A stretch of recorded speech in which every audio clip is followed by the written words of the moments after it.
Divya, we are on live. You can continue. Okay, thank you. Is my voice audible? Once please check.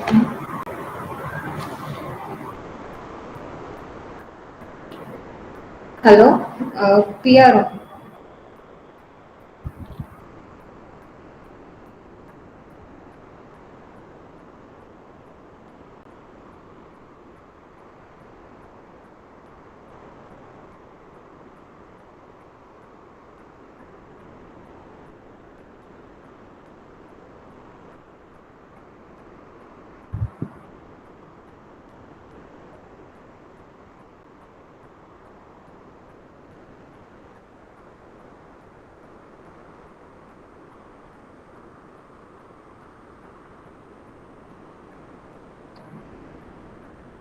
Ramna, can I start now? Okay. So, very good morning to everyone joined in today's webinar session conducting on the occasion of World Environment Day. So, as we know, right now, Life Mission program is running throughout the India. So, we are conducting today on the theme practice simple environment friendly actions, that is, life actions in our daily lives, which is very important and plays a key role in a healthy lifestyle. So, joined us today to speak us on healthy lifestyle adopted is Miss Gayatri Nishanth, Senior Nutrition Consultant Head from Starlight Nutrition and Wellness Center. So, brief introduction about ma'am. So, ma'am is a senior consultant nutrition with more than 16 years of experience on the field of nutrition, and she have seen varied clinical cases from cancer to diabetes and weight management.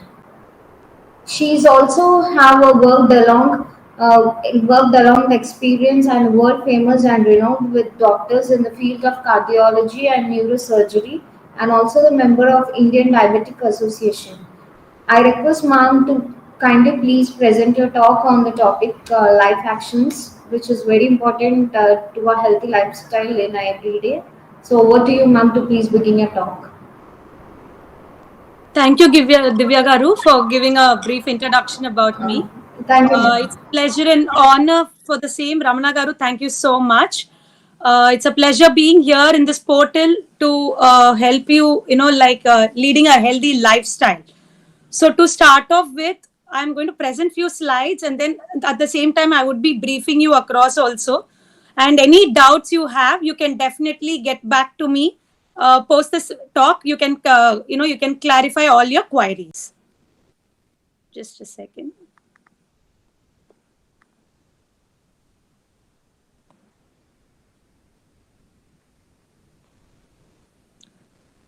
So I'm Gayatri Nishanth, as already she is told. I'm Center Head and Senior Nutrition Consultant. So having worked in the field of nutrition for more than 16 years right now, it has always been a challenge because with the number of health issues right now on the plate, it's been very challenging, especially post-COVID.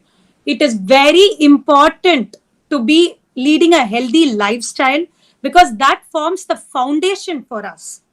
So why nutrition? So many people question what is nutrition, what is about diet. So we should understand nutrition forms the basics in our body. And to be healthy, it is not important just to eat. Like, what do you say? Some people tell, no, like we have to lose weight, we have to gain weight. It is not just about eating, but eating the right nutritious food is very, very important to have a fit and healthy body. So that is why nutrition or the balanced nutrition forms the basis for our, to stay healthy, to be fit. And overall, if you are healthy and fit, we are going to create a very, very positive environment, both at home and for the whole nation.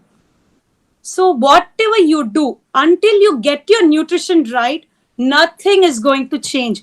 Believe me, there are many people who come and sit in front of me and tell me they want to lose weight, or sometimes they want to sort out their sugar levels or get their, BP down. But until you create or, remove the nutritional deficiency what is there, and until you have a correct meal plan or correct fixed plan that you can follow, it is not going to change. In fact, nothing is going to change.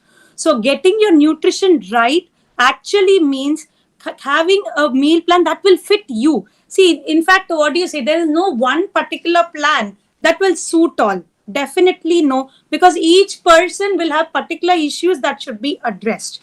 So there's now one particular plan that is going to suit everybody. So till you get your nutrition status right, nothing is going to change. So what is this health all about? So this is what is very important. So health is as Divya already told, leading a healthier lifestyle. But what is health? Health is actually dependent on our habits that we actually form. More than the medicines what we consume. Medicine is later part after you're diagnosed with a particular problem. But before that, what are the habits that we form, and what are the nutritious food that you take forms the basis for health. So health and wellness go hand in hand. So how does health and wellness go hand in hand? It depends on your lifestyle, your everyday habits that you have. For example, getting up early and going bed early is supposed to be the best lifestyle that anybody can adopt. So going late to bed, having lot of stress wherein your mental health is disturbed, as well as you're not at all fit or you're not physically active, you're not spiritually active. And spiritually in the sense like your mind is not calm, it is disturbed, you're very frustrated, irritated, and your social well-being, you're happy at home. These things form the foundation, or it gives the basis for your wellness. If all this happen together, you are definitely going to be very, very, very healthy. So these are the things that needs to have a change. So as you see, as I see every day, when people come to me and tell they want to lose weight, the first thing I tell them is whether you're going for weight loss or correction of your health issues, your change of your lifestyle, what is very important is you're physically, psychologically, mentally, socially, if you are active and happy, only this is going to happen. So health is nothing but it forms the basic for with all this. So healthier lifestyle will include all this. This creates overall wellness for us. Thereby, none of these lifestyle problems what we are having right now, like whether it is diabetes, BP, or any of the health issues right now which is on the cards like PCOD, etc., will definitely not be there. So this is very important that the diet what you take or the food what you take becomes the best medicine, and it definitely helps you to overcome all the diseases also.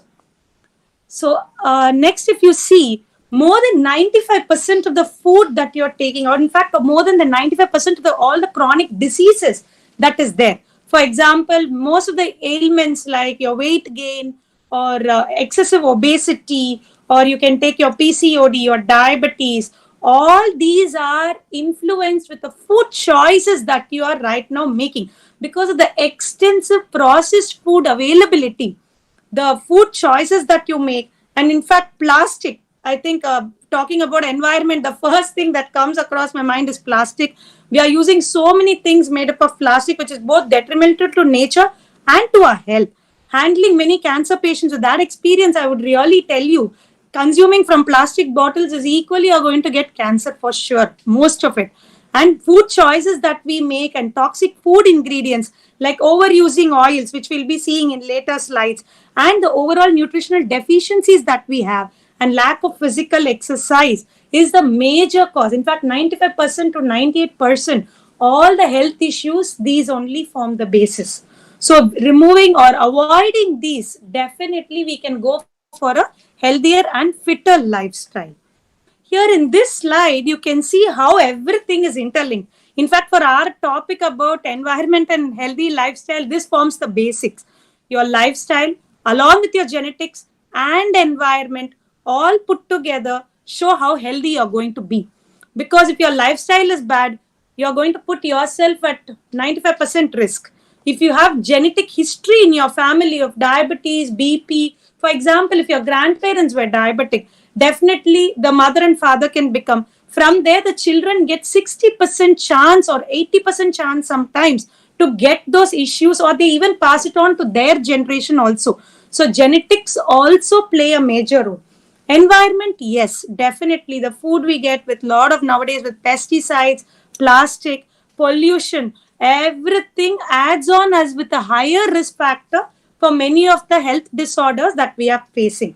So as you see, they are all in the same circle and they all come together, until all these come together and form the correct union, we are not going to have a healthier lifestyle, or we cannot move towards healthier lifestyle also.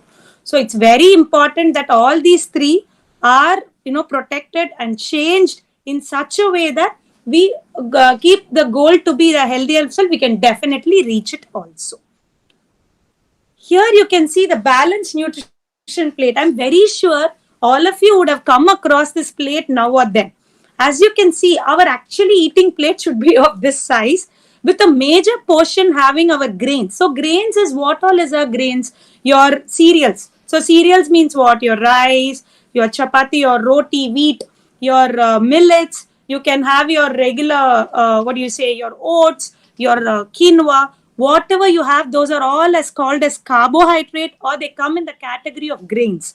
So they should occupy one portion of your plate. Next portion, if you see, comes the equal portion of protein. This symbol which shows choose my plate is very, very apt that you can use in your day-to-day lifestyle. Because as you can see, the grains along with it, equally there should be a source of protein wherein that matches with your grain. So if we take equal amount of protein, definitely it is going to give you better immunity. It is going to build your muscle better. Most of your lifestyle issues are going to go off the bay. Next is fruits. As you can see, fruits follow one major portion of your plate. It is very important to consume more number of fruits, at least 1 to 2 serves per day. Unless if you're diabetic, we tell it's only 1 serve, but a regular normal human being should consume 1 to 2 serves of fruit per day, which children can take even up to 3 serves of fruit. As you can see in the plate, the major portion is occupied by vegetables. Vegetables are the source of your micronutrients, which correct all the deficiencies. So there are many of us who hate some of the vegetables. We try to leave them. We have our food choices when it comes to vegetables. Try not to be choosy when it comes to fruits and vegetables. Eat what is locally available. When I'm showing you this plate, I also want to emphasize it's not necessary that you have to do a diet and go and buy something like avocados and broccoli. Not at all necessary. Eat what is seasonally available in Visakhapatnam. You get a lot of greens here like palakura, totakura, mentakura. Eat what is locally available, what is traditionally cooked, and what is seasonally available. If you have these, it solves half of our problem from all these health issues. And definitely dairy forms another source. So dairy, as you can see, it's outside the plate, which means also that it should be included for your source of calcium and protein and good fat. So dairy can be in the form of curd, buttermilk. Nowadays, there are different forms like people use tofu and things like that. Even they can be included if you are intolerant to like milk and milk products. Otherwise, make sure that you include one-time curd in a day, and buttermilk for sure, because Vizag being a very tropical and hot climate, we should include dairy in everyday food. So I hope seeing the plate, all of you will incorporate it on your daily basis, because this shows you the not only balanced nutrition, but in fact gives you a guidance for healthy eating. So not only that, balanced diet also gives you good source of fiber and all your minerals and vitamins. So where do you get all these minerals and vitamins? You get it from all your fruits, your vegetables, your oats gives you a good amount of fiber, and using the right amount of oil, low fat milk. So you can change your lifestyle as per the present issue. This gives you this balanced diet. The picture shows you also how this can be more cardio protective or heart protective, because many of us are seeing nowadays that many of them are having cardiac related issues. So if you follow this, half again your problem is sorted out, because this contains more of fiber, your micronutrients in form of vegetables and fruits, and see the last portion is oil. So minimum oil should be taken across. So you have high fiber, go for low fat. So high fibrous foods are there, and definitely go for low fat options, which is more healthier. Next slide is all about fat. So whenever, many people tell, I don't eat a lot of fat, I eat less oil. In fact, many people tell, we have to lose weight means we need to stop fat. No, it's a very bad idea, wrong concept, because Essentially, in everyday diet, you should have fat, but make sure it is a healthy fat. So, what is healthy fat? So, you should never avoid fat completely. So, what are healthier fats? Healthier fats can be like your monounsaturated fat. You can see in the picture where it contains an olive, your peanut butter, your almonds. So, including even 5 soaked and peeled almonds per day, it's very healthy. Your walnuts, you can include at least 2 per day, which is very healthy. Avocado, and at the same time, make sure you include your good fat in form of olive oil, in form of peanut butter, or in form of nut butters, or your almonds, your walnuts. All those can be included every day. And make sure you rotate your cooking oil every month. So most of the time we come across that we buy something like Saffola, Sundrop. These are all brand names. Please don't go by that. Turn around and look into the nutritional facts, where you will see what type of oil it is, whether it is sunflower plus rice bran or rice bran plus soya bean. So make sure you take combination of oil. There is no one good oil and there is no bad oil. What you need to do is keep rotating the oils. Why do we tell to rotate every month is so that your proportion of your HDL and LDL is very, very adequate, so that you don't form blocks of cholesterol in the body. And one more thing I would like to suggest here is, many people tell that, you don't have cholesterol in the oil. Definitely no, because anything that goes inside the body becomes cholesterol, because that is the only way body absorbs fat.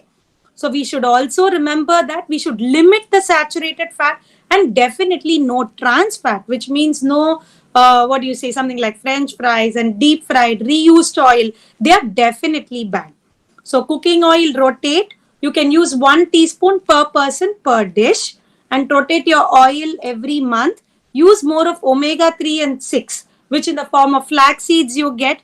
Definitely you can use 1 teaspoon of ghee per day, but make sure you add it while you're eating. Like on top of the rice, you can add 1 teaspoon of ghee. It is very healthy for your nerves. And you can always have a handful of nuts and seeds, which will give you, in between your meals you can take, which will give you the good fat.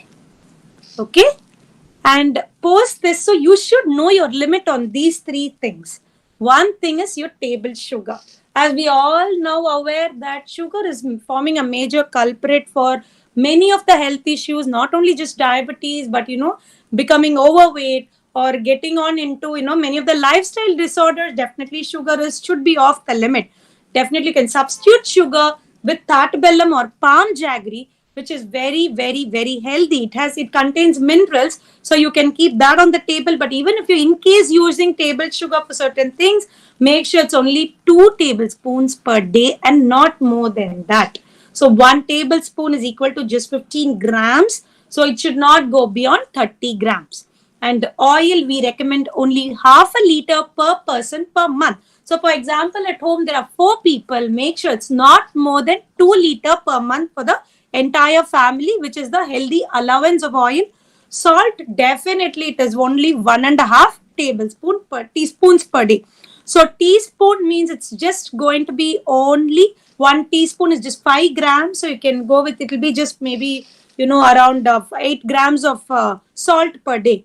So definitely make sure in the cooking you add salt, but not extra over the plate. Like some people add a lot of salt in their buttermilk, your curd, etc., which is definitely not healthy, which is also going to cause many of the health issues like your BP, and if there are kidney related issues, it is going to complicate it more. So basically, always remember, be active, make sure you burn at least 1,500 calories per week, minimize your intake of all fast releasing sugars, like all your, your juices and especially your carbonated beverages. Instead, go for full fruit, fiber-rich fruits, which is very, very important, and whole grain options try to use. Always remember, you should keep your LDL, your VLDL, total cholesterol and triglycerides at the lower level, and your HDL always at the higher level for a healthy heart. And if at all you're choosing a non-veg food, make sure 4 times a week with lean chicken, and just weekly once red meat, not more than that. And vegetarian, make sure you rotate your oils and make sure it's only 3 teaspoons, and include a lot of protein in form of sprouts and nut butters, etc. Please avoid all your processed food in the form of all your French fries and other things, and make it a habit in the kids as well. So always remember, if it is your doctor's responsibility to keep your family, healthy, it is your responsibility to also keep the entire family healthy, which creates a very positive environment, and make sure you are keeping everybody nutritionally healthy, so that it forms the foundation. If your genes are good genetically, if you are, in the right way, definitely your children, grandchildren, and their grandchildren all are going to be fit and healthy. So it is in our hands to be healthy and to keep others healthy too. At the same time, if you take a simple step for a healthier lifestyle, the first thing is water. So definitely many of us forget to drink this, but make sure it's not important just to drink only water, but you should include 2 to 3 liters in any form. You can include it as detox water, or like whenever you crave sometimes for very salty, spicy, or sweet food, remember you need to drink water. Your body is actually signaling you to drink water. Or if you're craving for some excessive sweet or an ice cream, pastry, drinking water actually helps it to curb it down, and basically body is getting dehydrated. That's why it's asking for water. You can even make your own detox water with lemon juice, adding cucumber to it, and mint leaves, which makes it more refreshing in this hot summer. But always remember, unless you provide, because 70% of our body is made up of water, so unless you provide adequate nutrition also along with water, it's not going to work. So you hydrate yourself well, because that forms the key for being healthy also.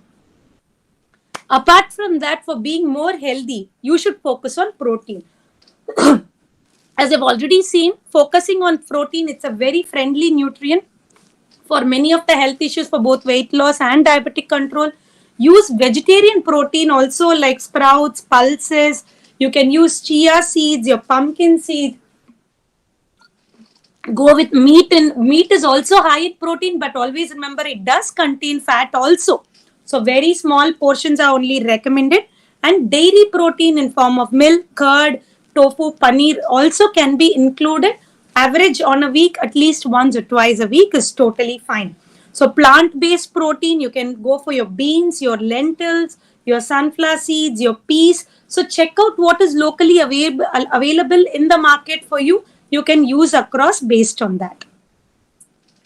Always snack importantly. So since we are talking about all, diet and lifestyle, it is important to snack well. In spite of following diet, if or a healthier lifestyle, it's very important to snack healthy, because sometimes we follow everything and land up eating once in a while. Okay, once in a while eating a handful of chips is not a problem, but not on regular basis. But what are the healthier options? You can always carry along with you 100 grams of nuts and keep it in your office sometimes to snack on them. And make sure that you can go for green tea, buttermilk, lemon water, even full makhana, which many of them are aware right now, or lotus stem seeds can be had as a healthy snack on daily basis also. So make sure, this is another important, as we are discussing more about healthier lifestyle.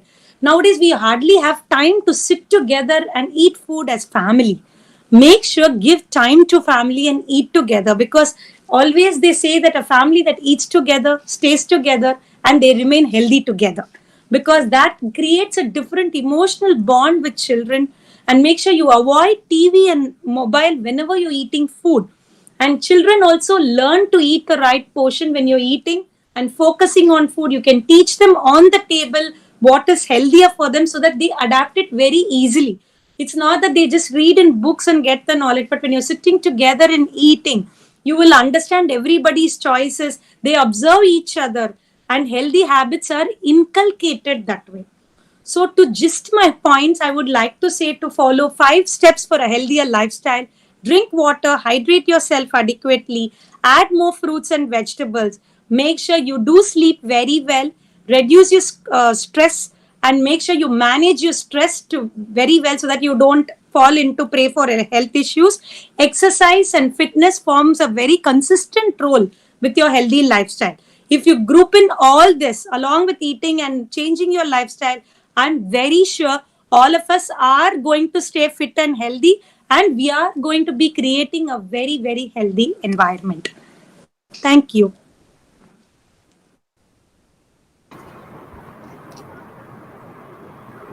Thank you, ma'am, for the brief talk and information on healthier lifestyle that we can adopt in our daily lives. So it was very enlightening talk on various important aspects as we go through daily.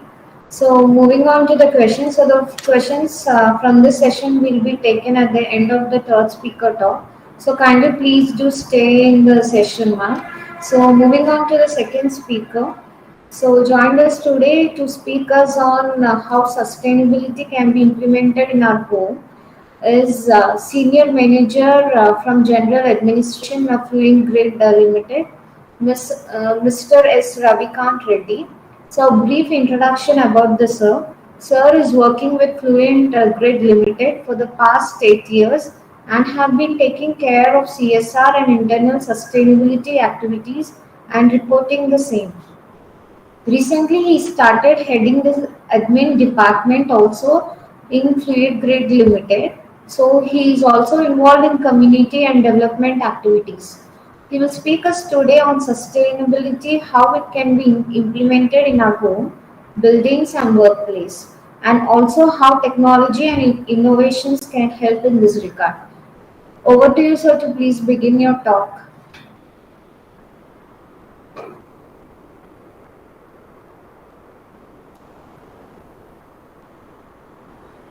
Yeah, good morning, everyone. Just give me a minute, I will share the slides.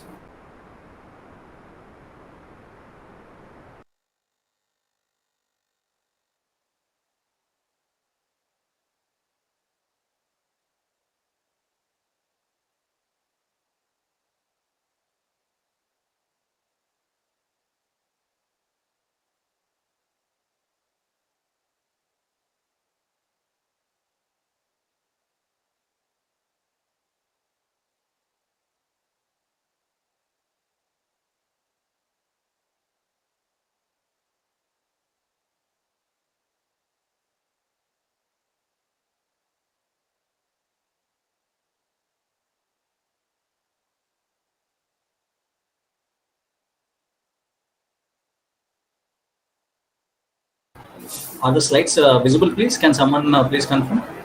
Yes, ma'am. Yes, sir. Yes, sir. Yeah.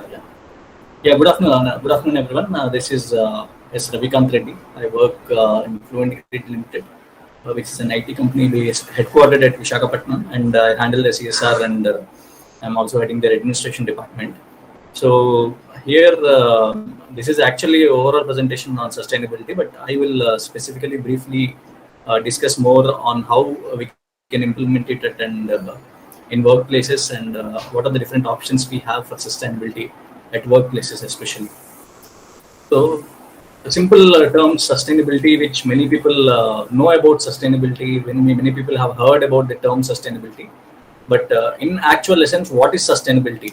So this is what is the simple definition of it. So meeting the needs of the present without compromising the ability of the future generations to meet their own needs, which basically means, as of now, the kind of lifestyles we are living, the kind of comforts we have, whether the coming generations will also have the resources to provide the same comforts, to provide the same kind of lifestyle, or even better, of course, whether it is possible or not. If it is not possible, then we are not living sustainably.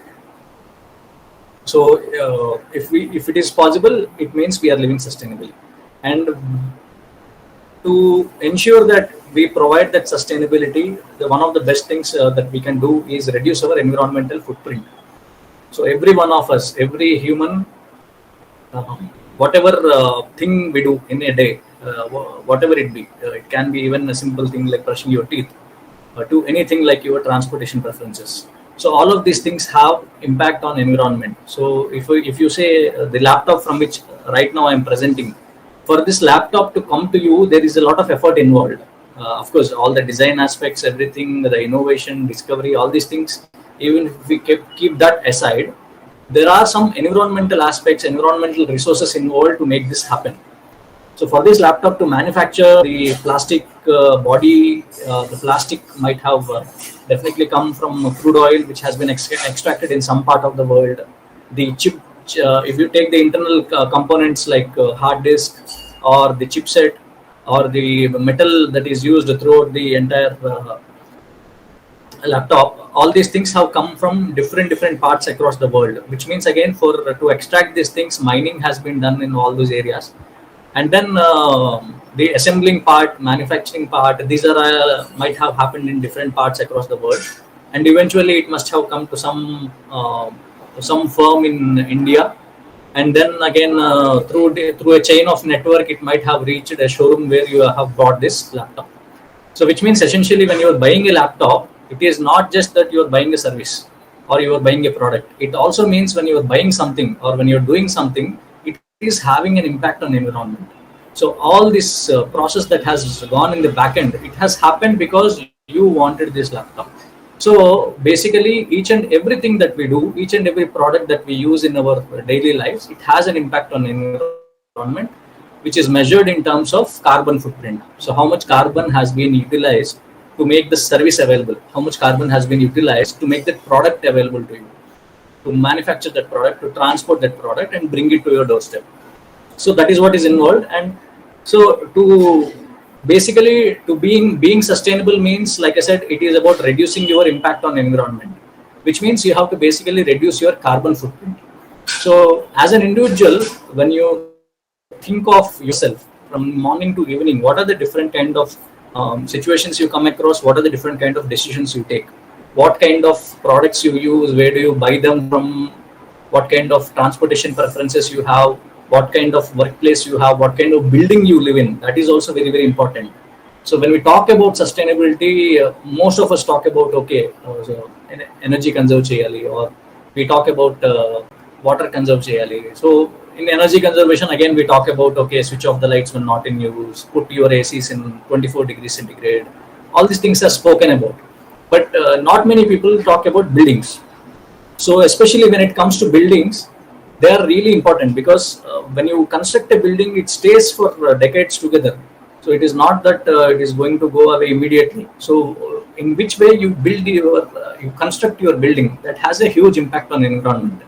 So in the design level itself, if you create it in such a way that it reduces by default, it consumes less energy and it consumes less water, then it is a sustainable building. It is that is what is called a green building. So green building is basically a building which has different green features. So that is how the concept of green buildings have come up, and many business firms, many organizations from across the world, now they are constructing their buildings. They are going for these green building certifications, so that they can showcase the world that they are not just there to do the business, but they also ensure that they are making or organizing their business or doing their business in a sustainable way. So that is one way of doing it. So when it comes to sustainability, there are multiple choices we can make. I will skip through the individual part, and wherever we have something related to the buildings, I will be emphasizing more specifically there. So buying preferences, veggies, fruits, where your veggies and fruits come from, all these things are something many of us are aware. So whether you are the kind of, suppose if you have a cafeteria in your kitchen, so where your vegetables come from, where your fruits come from, whether they come from a supermarket or whether they come from a local farmer, or do you grow them on your own? It also depends. Based on these also, your impact will increase or decrease on the environment. Because in supermarkets, all the vegetables, everything is stored in cold temperatures. There's a lot of transportation involved because most of the supermarkets, they don't get their vegetables and the fruits from the local vendors. Instead, they get it from other states because they have a chain of entire supermarkets. Yeah. So most of them, they get it from other states, sometimes even from other countries. Which means whatever you are buying from there, it will have higher carbon footprint because all the transportation is involved. So that is why supermarkets have a higher carbon footprint, whereas the local markets, they have a lower carbon footprint. But there is one thing that is much more better than this, which is basically growing these veggies in your own garden. So if you have a workplace or if you have a building, do you have a vegetable garden or even a general garden for that matter? So having a vegetable garden adds more value because you will be using them again in your food, which means your food footprint will also come down. So there is something called food miles, which means whatever food you are consuming, in order for you to have it, how many miles that food is traveling, whether that food is coming from abroad, whether that food is coming from the other state, or whether it is coming from the local farmer within 150 kilometers, or whether it is coming from your terrace, so or your balcony gardens. So if it is coming from your balcony garden, it is the very minimal distance. There is no transportation involved. You just pluck it there and use it in your kitchen and cook it and eat it, which means your food footprint goes down considerably if you are growing it on your terrace in your kitchen garden. So these are something. Similarly, if you have a workplace, whether you have your own vegetable garden which serves your kitchen, or whether you get it from outside, all these things matter to reduce your carbon footprint as an organization or even as an individual per se. Same with groceries, whether you are getting it again from supermarkets or from the local vendors, the kirana stores that we have, whether you are getting from it or not. So what is happening to your waste? So just before this, I had one more session in one of the organizations in Vizag, and there also I asked the same question: what is happening to your waste? How many of us actually know? So unfortunately, many of us don't know for sure what is happening to our waste. What we know is we put it in the dustbin, and the local municipality people, they collect it and they take it away. But nobody knows what happens after that. So explore that point. Then you will understand what is the issue that we are creating because of all this waste. So this is the photograph of a dump yard. So this is what is happening to most of the waste that is coming from cities. So it accumulates into a dump yard, and this is how it accumulates. And from here, it creates a lot of issues because it is an atmosphere or a kind of situation where there is no scope for proper decomposition of all this waste. It goes into anaerobic decomposition, and then methane is emitted, and if there is a small spark, a lot of fire is created and a lot of smoke is emitted, and along with the regular smoke, all these plastic particles, all these things also get melted, which again result in a lot of pollutants releasing into that area. And when you have this dump yard, a lot of chemicals also leach out through the bottom, which is called leachate, which is also spoiling the local groundwater, or if it is nearby a canal, the leachate goes into the canal, and that canal water is also contaminated. So it impacts a lot of health, both from air pollution as well as water pollution as well as soil pollution standpoint. So all this is happening because we are creating waste. So the point is to reduce your impact on the environment, not just reducing your carbon footprint, but also reduce the amount of waste that is going out of your buildings. So it can be your house, it can be your office, or it can be a community also. So we also have to reduce the amount of waste that we are generating as an individual, as a business, as a building, or as a community. And like I said, every product has its own carbon footprint. Similarly, every product also has something called water footprint. So if you take a single product, for that product to come to you, how much water has been consumed? And whenever we talk about products or services and water footprint, it is always fresh water. Nowhere in most of the operations, we never use marine water, which is the sea water. It is always and most of the times fresh water. So if you take this one example, which is displayed here, one pair of clothes, a t-shirt, and one denim jeans. If you take both of them, the water footprint of this pair of clothes is equivalent to the amount a person will need to survive for 13 years. So the drinking water that a person consumes in 13 years, that is what a pair of clothes will take. So when you are casually using so many clothes and you are throwing out them like anything, what it means is indirectly you are actually consuming a lot of water. You are actually grabbing water from somebody else and wasting it. So that is what. So previously, if you go 1 or 2 generations back, people were more simple. They had more simple lifestyle. They had very few pairs of dresses, which they kept on using for many years together. But now what is happening because of this fast fashion culture? What is happening?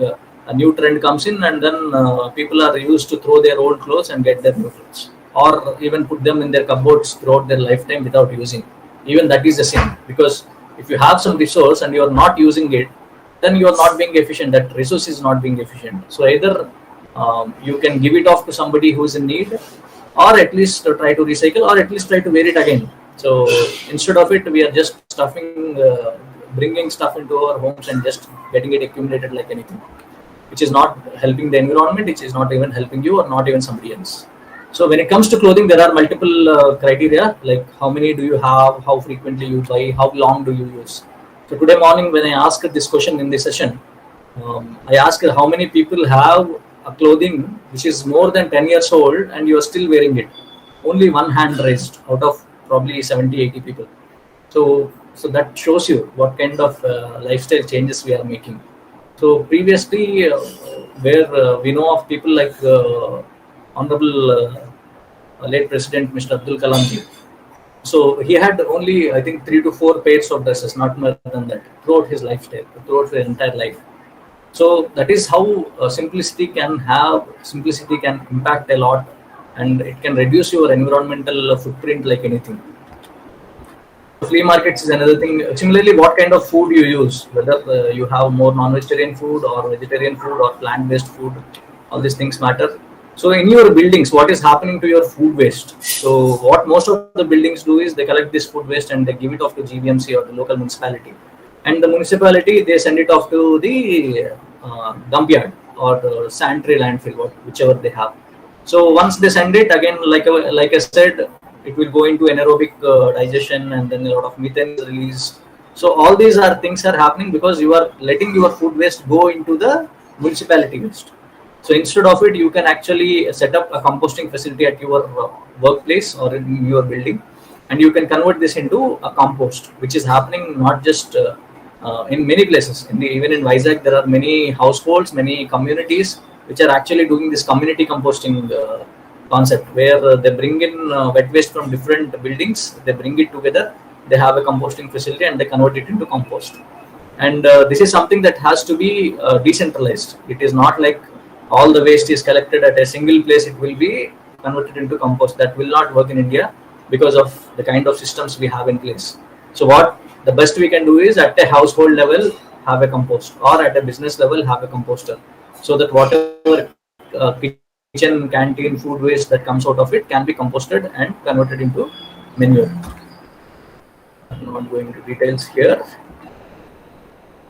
So, toothbrush, like everybody knows, these are the alternatives we have. Straws, so instead of using the plastic straws, you can use the steel straws. And of course, the best part is not to use a straw. Again, people have forgotten not to use straw. So that is something that we can do, and we can be proud of doing such things as well. So even though it is a small thing, it matters, because when you accumulate things, it has a huge impact. Imagine the number of straws you will use in an entire lifetime. And when you think of it, then you will understand how important it is. So cutlery, same, we have different options. So waste. So we spoke about just now to reduce your waste. So what is the first step to reduce your waste is to use the 2-bin system, which was started off by the municipal corporation a few years back. So one bin is for dry waste, and the second bin is for wet waste. But actually, of course, more than this, we have something called 2-bin 1-bag system, which is much better than this, or even the 3-bin, of course. So the green bin is for wet waste, blue bin is for dry waste, and we have a red bin, which is for hazardous waste, which means basically biomedical waste or sanitary pads or diapers, napkins. All these things go into the red bin, which is hazardous. Or if you have any wounds and you have a dressing of that, all that, or your razor blades, all those things will go into hazardous waste, which is the red bin or a bag. Whereas in the blue bin, all your dry waste, which means paper, glass, metal, or plastic, anything which can be recycled and which is synthetic, goes into the blue bin. And then we have green bin, where all your food waste, all your kitchen waste goes in. So if we do this segregation properly at household level, it becomes very, very easy. I know many of you will say, okay, we are doing like that, or we have tried doing like that, but then GVMC or the local municipality people, they are taking it and mixing together. Of course, that is something that the municipality will be handling, but at your level, you ensure that you are doing it properly. So ensure that you have a 2-bin segregation, which is a good habit to have. So whichever buildings you have, all the apartments, they also have 2 separate bins. When multiple people start doing things, obviously, whether it be municipality or any other authority, they will also eventually fall into place, and they will also start following these things. Okay, so apart from this, one more kind of waste that is often, so when we have this blue and green bin segregation, the green bin, the waste from the green bin, it can be converted into compost. So for this, there are multiple methods which we can explore and delve into deeper in some other time. But definitely, composting is something that you can do at your building level, and even at individual household level, to reduce your impact on the environment. Another thing is e-waste. So electronic waste is something, especially me being from an IT company. So we have a lot of e-waste also, not a lot, but definitely some e-waste. That e-waste, not just at company level, even at individual household level, what many people do is we generally sell off this e-waste to local vendors, the kabadi walas or raddi walas, what we call. We generally sell this to them. But what is happening is, when you sell this to them, you will get money, that is okay. But the waste is going into hands or people or a system who do not know how to actually treat it properly. So they use unscientific methods to treat it. They melt it. They use all kinds of methods, and eventually they gain something out of it. So that is why they give you some price to purchase it. But during this process, what is happening is their health is getting impacted because they are not using proper methods to treat it. The surrounding air pollution is also being created because they burn these things in unscientific process without controlled environment, and because of that, all that smoke, everything is emitted, and that goes into the surroundings. And the leachates that are produced again in this process, again they contaminate the soil, water. So you are, by basically selling your electronic waste to the local raddiwala, of course you are getting some money, but along with that you are polluting, creating more pollution in the environment, and your impact on the environment is negative because of it. So instead of it, what you can also sell the same thing, but to authorized recyclers. There are AP Pollution Control Board authorized recyclers in Andhra as well as different parts of Andhra, whom you can approach. Once you have good enough electronic waste, you can hand it over directly to them. You can also sell them to the authorized recyclers, and they do it in a proper standardized way, and they also give the account of all this electronic waste to the authority, which is AP Pollution Control Board, which means your waste that you are generating, it is monitored in a proper way and it is treated in a proper way. This is something really important, especially for businesses or buildings or even gated communities which have a huge number of flats or number of apartments, because that is where you can accumulate a lot of e-waste. And of course, plastic waste, even plastic waste can be recycled provided it is properly collected, properly managed. Many people say plastic is waste. Yes, in a sense it is, but actually plastic is a really wonderful thing, because if we don't have plastic, you cannot even imagine some of the things. Like right now, the laptop that I'm using, whether we can make this with only wood or whether we can make it using only metal, it is possible, but there is a lot of resources involved, there is a lot of effort involved. So that is why when we talk about the plastics from an environmental standpoint, it is important to curb single-use plastic, not all plastics, because if you just eliminate all the plastics, it is very difficult for you to live, especially in the given scenario. Of course, there are people who are doing it. It can be done, but it includes a lot of efforts and a lot of willpower to do that, and that cannot be expected from the regular lifestyle that people have. So what we say is, at least reduce your single-use plastic usage. And when we talk about single-use plastic, one initiative that we have done in our office is the regular paper cups that generally people use to drink tea and coffees. We have completely stopped it since 2018. And from then, we have been using only porcelain mugs for all our employees. And whenever we have guests, we don't serve them Bisleri or any other plastic water bottle. We give them water treated on our site, proper drinking water, that too in glass water bottles with glasses. So that is served for even the guests that come to our office. And because of this, when it comes to the paper cups, one estimation that we had around the last year this time is the amount of paper cups that we have reduced in the last 5 years. If we total that, if we arrange those paper cups one to one, that we can actually start at the Municipal Corporation of Visakhapatnam and we can reach to our office, which is almost 15 kilometers. So that is the amount of plastic cups that we have reduced in 5 years because of just avoiding them, just stopping them, and instead of them using porcelain mugs. So that one switch has huge impact. When you scale it up, then you understand the impact. So it is not that okay, in the chinna straw opeste, what difference will it make? It is not like that. Even that small thing will make an impact if you actually calculate it and see what is the impact at a larger scale.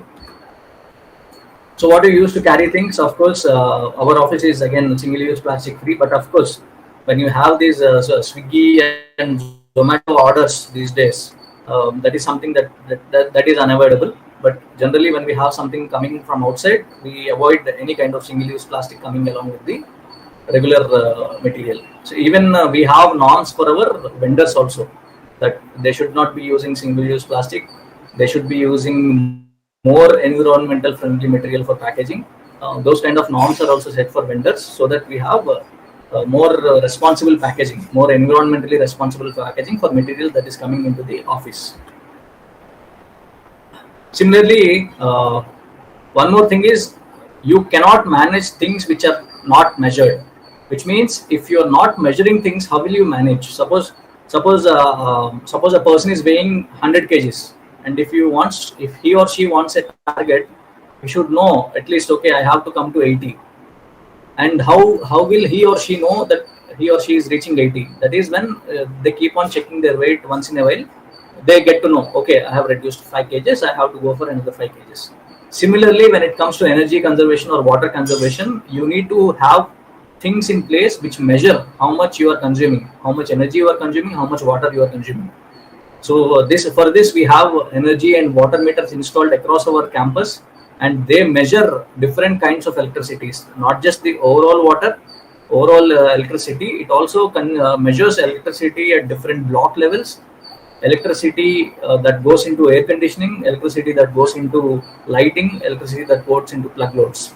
So we measure that, and based on the consumption patterns, we come up with new initiatives to reduce energy consumption further. And not only this, we also track our entire carbon footprint. Like I said, each and every product has a carbon footprint. Similarly, as a company, when you are operating, there are multiple activities involved, like transportation is there, your electricity consumption is there, business travel is involved, where your employees, they travel to other places, they stay in hotels, they travel through air, train, or even bus. So all these things have to be calculated to know your footprint as a company, and then you come up with different initiatives to reduce your consumption or offset your consumption. So renewable energy, so you can install renewable energies on your buildings, which many people know, but not many people do actually. So this is something that can be done to reduce your impact on the environment, because even till date, if you take the energy in India, 60 to 65% of it still comes from coal, which means we are still, if you are using the grid electricity, it means you are actually emitting some emissions. You are releasing some greenhouse gases emissions, not directly though, but indirectly. So same with wind. Fortunately, Vizag is one of a good place for windmills. Especially Bhimanpatnam area is identified as one of the best top 10 places in India to harvest wind energy. So Bhimanpatnam and area, the surrounding areas, is especially very, very suitable. Of course, even in Vizag, there are many windy places where you can go across and use windmills. And with solar, the disadvantage is it will not be possible to generate energy in the night. But with windmill, as long as wind is there, you can generate electricity irrespective of day or night. But of course, the amount of the wind speed also matters in case of windmill. So again, every technology has its own pros and cons.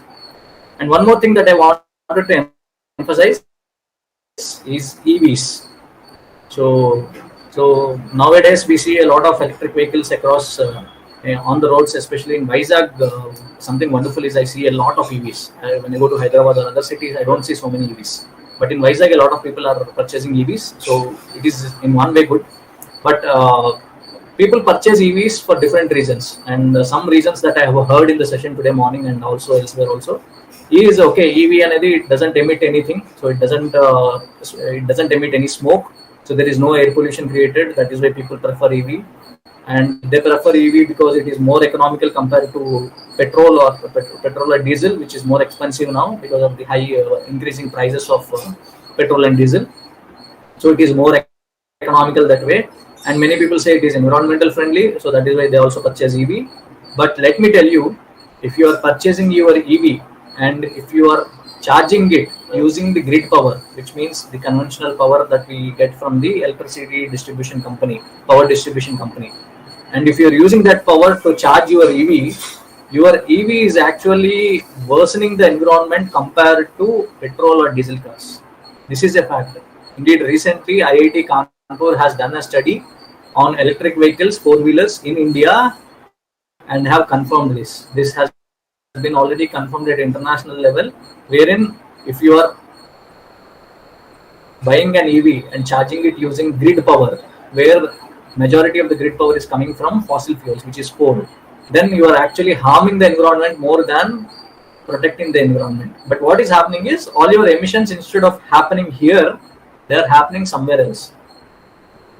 In case of petrol and diesel, it is happening here because right now when you are using it, it is happening. But in case of EV, because the components, the battery components, all those things, a lot of mining is involved, a lot of greenhouse gas emissions are involved in manufacturing those things and bringing it to you.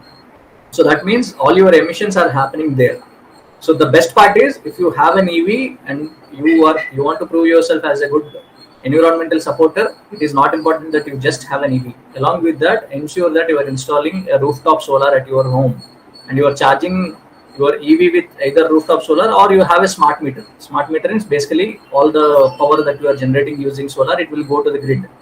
And whatever additional power you consume, that will be charged. So even that is also a good option. But important thing is you have to include solar, then only your EV will be worth, it will be more environmental friendly. So this is for people who talk about EVs. And so because there is something called life cycle assessment, as you can see on the left here. So in life cycle assessment, what they do is they assess a product from starting to ending. That is the manufacturing or mining, the resources extraction stage to disposal stage also. So end of life stage, what is called end of life. So cradle to grave, that is what is called. So they assess everything. So likewise, they assess both petrol cars as well as EVs, battery charged vehicles. And what they found out is what I mentioned just now. If you are using grid energy, which is more based on fossil fuel, then you are actually harming environment more than helping it. So whenever you have an EV, ensure that you also have a solar system installed in your place so that it powers the EV most of the times. So this is especially regarding the EVs. So energy conservation, everybody knows, switch off things, unplug things, AC set 24. At here, I would like to bring the initiatives that we have taken up in Fluent Grid Limited to reduce our air conditions consumption. So in our office, we have around 162 ACs to be specific. And all these ACs are controlled at a central level. So we have different ways of controlling it. So we have common areas where we have motion sensors. So if it is a conference room, the ACs will switch on whenever somebody comes in, and they will switch off whenever they go out. So it senses movement of people, and whenever there are people around, it will switch on, or else it will switch off. So because we have seen in the initial days, there are times when people come to your conference room, they stay there, they complete their event, and then when going back, they forget to switch off your ACs. This is something human, because again they are in a lot of work. They have a lot of work commitments, and among that, if they don't have this habit of switching off the things, then they tend to forget these things. So we have those motion sensors in place so that they need not even switch it on and need not even switch it off. It will take care of it automatically. That is one thing that we have done at our common places. And for other places also, this is one more thing that I always share with many people. So whenever, suppose if we go out and it is very hot, when we come in, what we immediately do is we switch on the AC and put it at 16 degrees or 18 degrees or 20 degrees. Because what people think is, if we put it at low temperature, the room will cool fastly. It doesn't happen. It doesn't work that way. Irrespective of what temperature you are putting, if the temperature is below the set temperature, that is, if you are putting it at 20 degrees and the room temperature is say 25, until it comes down to 20 degrees, the compressor will keep on running. It doesn't mean that if you put it at low temperatures, your compressor will run fastly and you will get more cooling. It doesn't work that way. It will work only at a specific threshold. The only thing is, if you put it 16 and 18, the compressor will run longer so that it has to reach that temperature. And because of that, a lot of energy is wasted. and for every 1 degree centigrade that you reduce your AC temperature, you will be saving 6% of your electricity consumption. So 1 degree is equal to 6% of your electricity consumption. And imagine if you, instead of say 24, you are putting at 16, which is basically 8 degrees. 8 into 6, you are basically increasing your consumption by 50% because of reducing the temperature.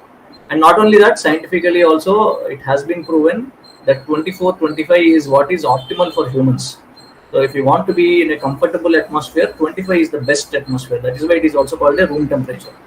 So when we do scientific experiments, the room temperature is set as 25 degrees centigrade.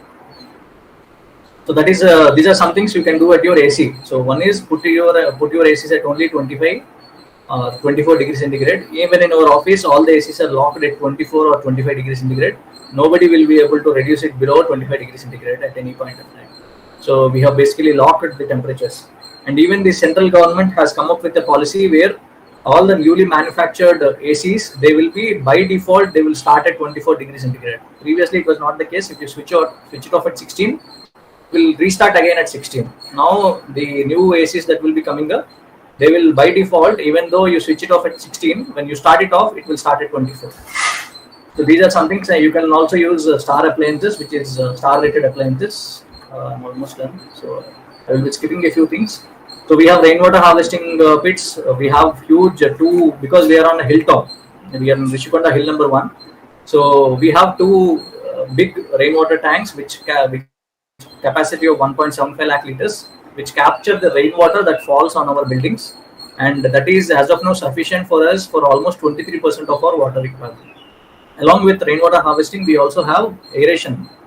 So the faucets that we use, they are the not touch based, but they have sensors. So they are sensor based faucets which have low flow rate. So which is again one way of conserving your water. Along with it, we can also, for traditional faucets that we have at our homes and offices, we can put aeration nozzles. They can also save your water a lot. These are some things that gardening for this is more for individual standpoint. This is another important thing. So whenever you have any buildings, ensure that you have very minimal lawns, because lawns take a lot of water. This is something that is important. So ensure that instead of lawns, you have more native vegetation, or there is something called xeriscaping. Xeriscaping is basically growing more plants which take up very little water. So basically xerophytes. So those kind of plants can be grown. So sewage treatment, instead of the traditional conventional sewage treatment, there are alternatives which are plant-based, which have no mechanical parts. So they are called eco-STP or plant-based, reed-based STPs. So even those can be embraced. So what kind of buildings you use in?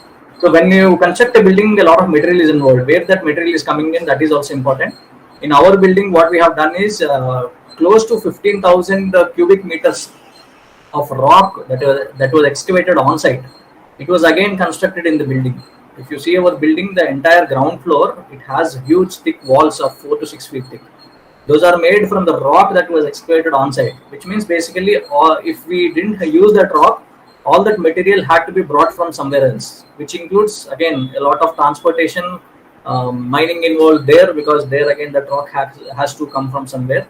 We have avoided all that by using the same rock that was excavated on site. So such kind of initiatives can also be done. And similarly with daylighting, if you have good daylighting, good windows, then a lot of daylighting can be used for reducing your lighting energy usage. For that, we use something called double glazed windows, BGE glasses, which are used to reduce our consumption. So also how we celebrate our occasions, whether you go in a fancy way with all these things, shiny things, or you go play in natural way, how you celebrate your things, that also important. Of course, from an individual standpoint, how big is your family, that also defines your impact on environment. So we talk about environment a lot. We talk about reducing our carbon footprint. We talk about reducing energy consumption, reducing water consumption, being a more responsible individual. But what is important is many people keep on telling, okay, environment is spoiling, we have to do something. The government has to do something, or municipality has to do something. But what is it that you are doing? So what Mahatma Gandhi said, if you want to change the world, start with you. Which means whenever you want some change in the world, start at least something from your standpoint. So whatever I have shared in the past half an hour or so, I hope you have got some new insights which you can implement in your life to reduce your footprint as an individual, as a family, as a business, or even as a community. Yeah. Yeah. With this, I would like to close. If we have any queries, are we going to take the queries now, or are we going to do it later, please? Thank you, sir, for enlightening us with the information on sustainability and also the initiatives and activities taken in your office and your surroundings. It's quite interesting to know about the initiatives taken by you. So the questions of this presentation will be taken at the end of the webinar after the third speaker speak. So let's move on to the next speaker. So I would like to invite Ms. Sireesha to speak on sources of e-waste, effects of e-waste, and effect of toxic. So a brief introduction about ma'am. So she's a software employee and also working as a team lead from past 9 years of experience. She'll speak us today on effects of toxic e-waste substances and how can one be a responsible citizen to overcome all these sources. So over to you, ma'am, to please begin your talk.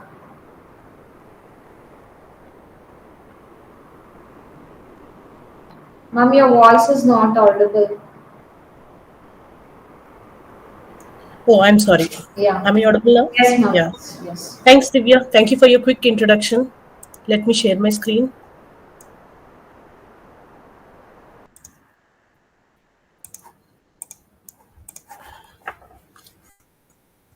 Okay, so very good morning to everyone. So as Divya introduced, so myself Sireesha and I'm a software engineer.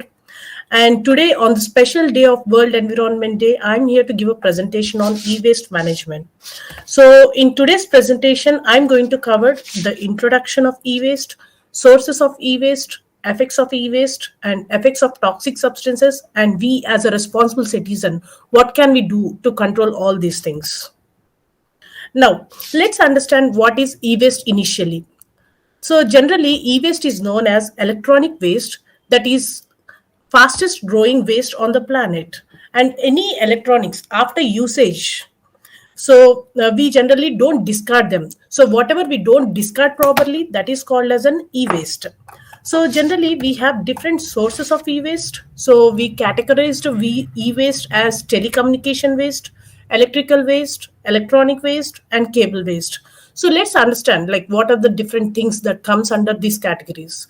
So any mobile phones, telephones, telephone exchange, wireless. So these are the different things which are not discarded properly, comes into telecommunication waste, or any electronic metal waste or printed circuit boards or e-equipment and machinery things or socket connectors. These kind of things, anything which is not discarded properly will come into electrical waste, and any switches or relays or connectors and these kind of different things which are not discarded properly will be coming into electronic waste, and any PVCs or pre-insulated copper, aluminum cable waste, and these kind of things which are not discarded properly. Again, these are something called as cable waste. Now let's see, I'm sorry, just a moment. Yeah. Now let's see, in the electronic driven world, with the fastest growing technology, the electronic goods are discarded every couple of years. So many times, if we see in the regular life, we see, suppose if a specific equipment is not working, we generally go for a replacement instead of repairing it. For example, let's take a small switches at our house. Whenever some switch doesn't work, we simply replace that instead of repairing it. So these are the small changes. I'll just talk what all things we can do in the later slides, but these are the small example, what we can start changing ourselves. Now let me go to the effects of e-waste. So generally, due to the breakneck speed of modern world at developing new electronics and discarding the old ones, a huge problem is brewing. So now as the e-waste is biodegradable and accumulates in the environment, in the soil, air, water, and living things. For example, open air burning of acid baths being used to recover valuable materials from electronic components release many toxic materials, and this is leaching the environment.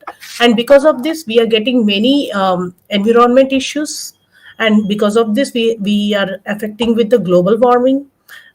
And let's take a small example of mobile phones, which is an electronic device. So in India, generally we have like 113.26 million cellular phones added in 2008. Now let's compare. Like let's take a year of 2003 and 2004. So previously in this particular year we used to have 168 million mobile users, and now now in the sense after 3 to 4 years, just in a span of 3 to 4 years, that is 2007 to 2008, it has increased to 261.97 millions. So clearly here we can see around there is 55% of increase in the mobile users. And let me explain what happens because of this e-waste. So generally, whenever we go to a different electronic materials or electric materials, whatever I have explained previously, the various categories, they contain various harmful substances like lead, cadmium, mercury, and plastics. So let's take a small example of personal computers here. I have showed a figure here. So generally, each personal computer contains 26% of silica, 23% of plastics, 20% of ferrous material, and aluminum of 14%, and finally others like zinc, mercury, cadmium, etc. They contain 17%. So whatever I'm showing, it is only the composition of a single computer.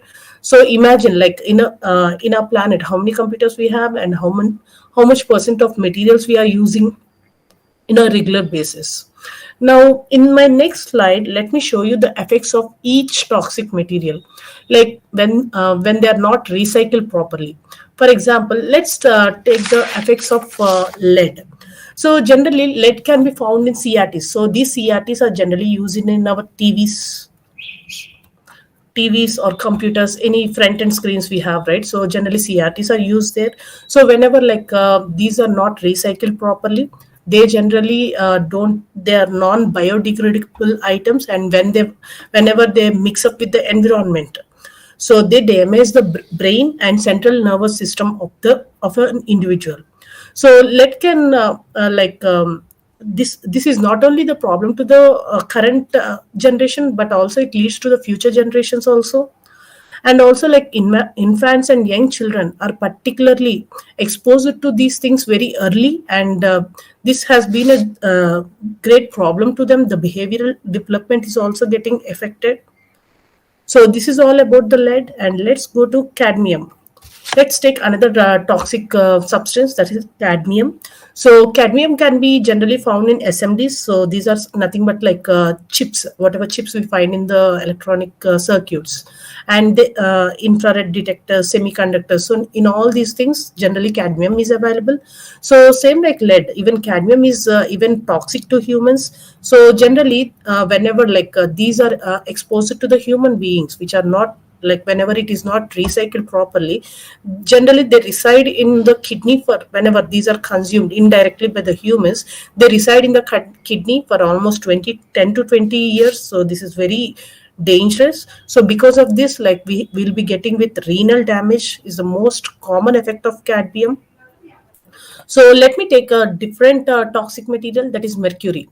So generally we know mercury, right? So whenever this particular mercury is get in touch with the water, it is converted into a different mercury, that is methyl mercury, and generally in water, we can say seas or rivers or ponds. So whenever this methyl mercury is consumed by the fishes or any living organisms in the water, so once again, whenever these fishes or these living organisms are consumed by the human, so we are impacting with this particular mercury indirectly, and we are getting enzymatic activity, and because of this we are exposed to cell damage.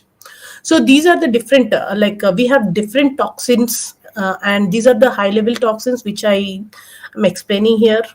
So one more toxic substance is plastic. So generally, everyone know what is a plastic and what are the effects of plastic. So I specially need not explain.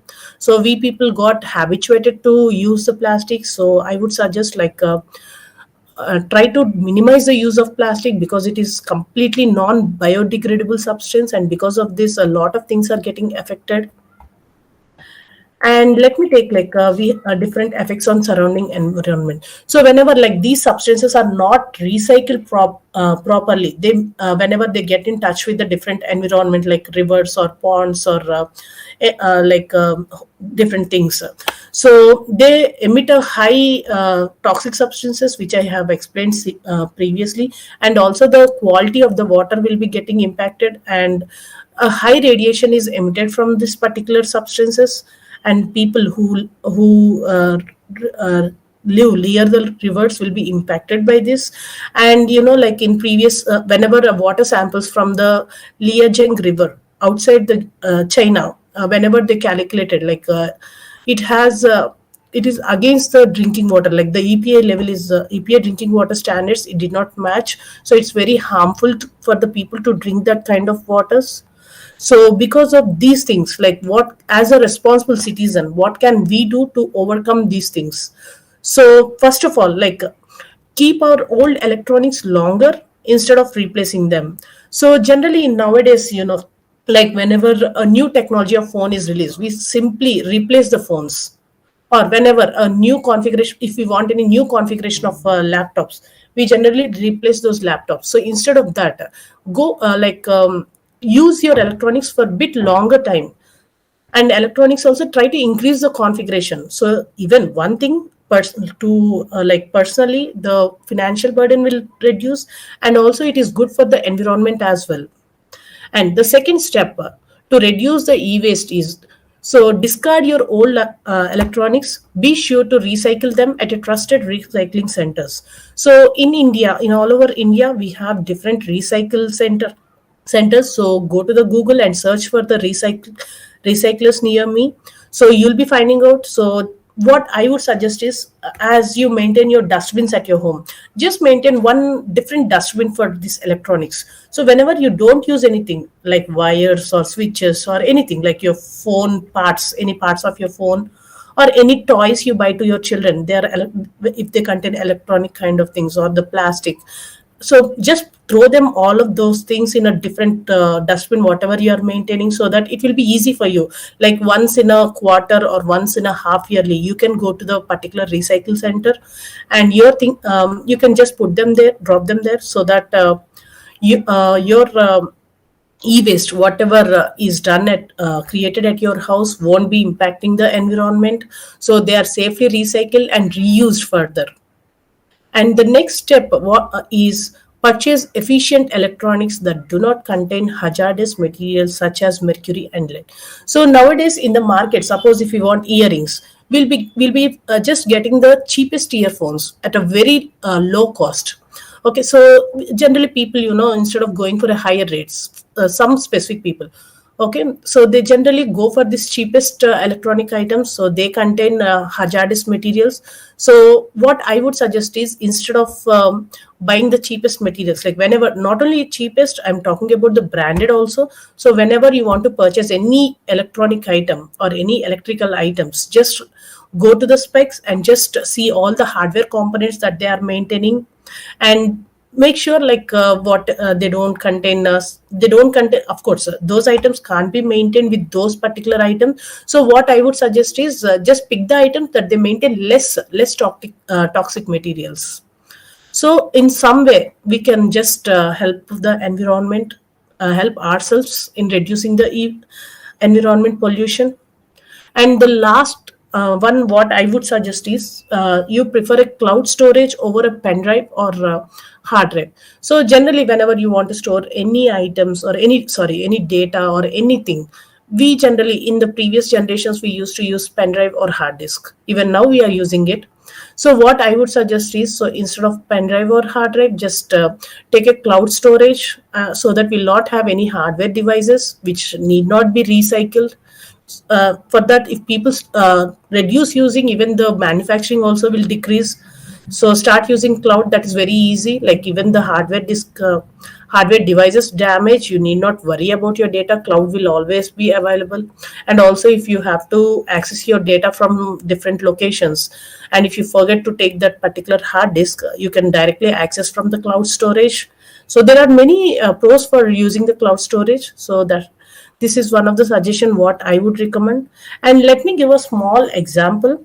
So whenever we recycle like 1 million laptops, it saves energy to power over 3,000 homes for an entire year.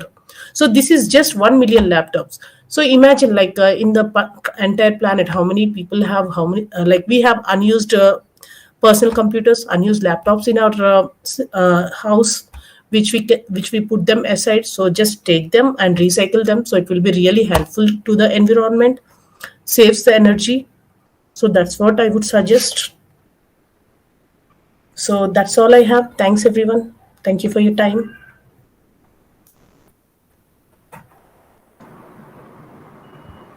Thank you, ma'am, for sharing the most important information on how to on e-waste. So, moving on to the questions of this from the first session. So, the first session, the questions on nutrition of healthy lifestyle to Gayatri ma'am is how many servings of fruits and vegetables so that one individual should have per day? Sorry, I didn't get you. Yes, ma'am, I'll just repeat. So, Yeah. so this is about the serving of fruits and vegetables, like intake of fruits and vegetables of an individual. So, how many serving of fruits and vegetable does an individual should have per day? So see, if on an average per meal, definitely one source of vegetable should be there. So, am I audible? Yes, ma'am, you're audible. You can go on.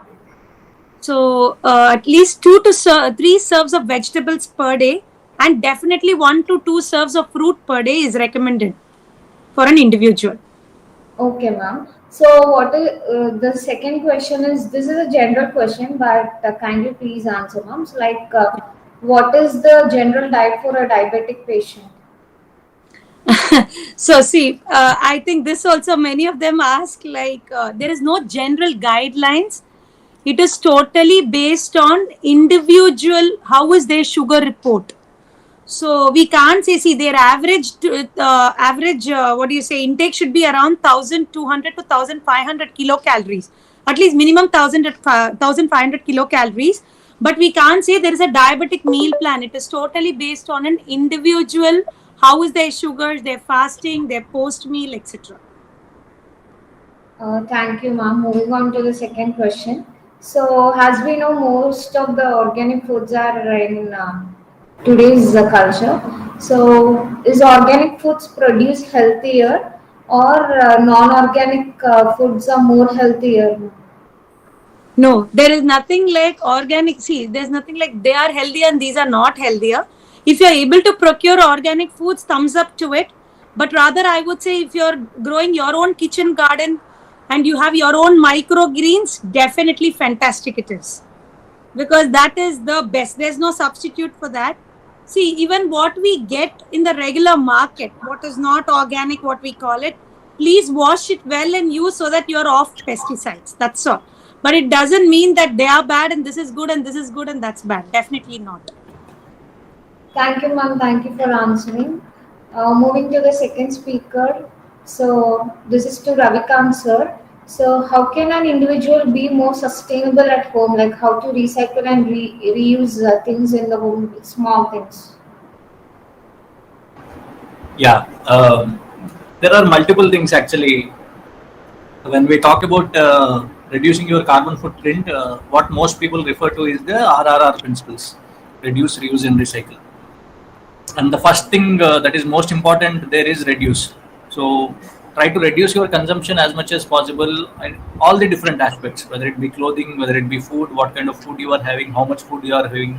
Instead of having more food and then working out rather later on to reduce your fat content, instead of it have food which is optimal for you. So that way also you can reduce the number of resources that you use, like how many clothes you have, how often do you use, how long do you use. All these things matter. Whether where you are buying your vegetables from, where you are buying your groceries from, what is your transportation preference, whether you travel more using public transportation or what kind of vehicles you use. All these things matter. So, but the thing is, you need to inculcate these things slowly and change your things at your individual level as well as household level, especially with respect to production of waste. So reducing your waste is something that is very important. So I think community or individual household level composting is something that everybody can do. It is not rocket science. Even if you Yes. go to YouTube and see there are a lot of videos which can guide you well. So that is something definitely I recommend to each and every household to reduce your consumption, electrical environmental impact. Thank you, sir. Moving to the second questions. How can an individual be more responsible to create a more sustainable future? I think both the questions are more or less the same. Okay. Yeah. Sir, as you said, so what are the other steps we can take? A simple things to be more sustainable in office rather than in home? Office, one thing, office, most of the offices are air conditioned these days. So one thing that Yes. I would say is be more conscious about what temperature you are using for air conditioner, whether AC is actually needed, or you can manage with a ceiling fan or a table fan or a pedestal fan. And also when printing pages, so when printing things, ensure that you are printing only things which are really important. Instead of it, many people what they do is they just go on printing and later on realize okay it's not needed. Yes. So that every paper that you use, it has a water footprint of 15 liters. So which means every A4 sheet that you discard, you are indirectly wasting 15 liters of water. So whenever you are printing, you can print on both sides. Like I already mentioned, avoid single-use plastic. You can use your own. You can carry your own mugged water bottle to office, so that you need not use paper cups. All these things are there, especially when it comes to office. Yeah. Thank you, sir, for answering in a detailed way. So, moving on to the questions to Sireesha now. So, as you said, we can recycle and dispose electronics in the home, like keeping a simple dustbin. So, what is the other alternative way where a person don't even have an idea to dispose the electronic scrap produced in the home and also in the office? So that is what, like, other alternative what I can propose is you can just create one group either in your community or in the office and maintain these particular bins and maintain there, so that every person can't go every time, right? So you can put the rounds, maybe this month this person, next month this person, or based on the things you are getting, maybe quarterly, one quarter this person, so that until your turn comes the other person will be covering, so you need not do this every time. Thank you, ma'am, for answering. So, with this, we conclude today's webinar session. So, I thank our today's speaker, Mrs. Gayatri, Senior Nutrition Consultant and from Starline Nutrition and Wellness Center. Mr. Ravikanth Reddy, Senior Manager from Fluid Grid Limited. Also, Mrs. Sireesha, a Team Lead, a Software Employee, for sharing a brief information on important actions to be covered in our daily lives as part of Life Mission. So I would also thank our curator, Dr. Nandini Sareri, IFS Curator of Indira Gandhi Zoological Park, for continuous support and encouragement to happen the webinar successfully. So I also thank our today's participants for their active participation. So thank you everyone for joining the webinar. Thank you. Have a good day. Let's go green and plant more trees on World Environment Day. Thank you everyone. Thank you. Thank you. Thank you all. Thank you. Thank you.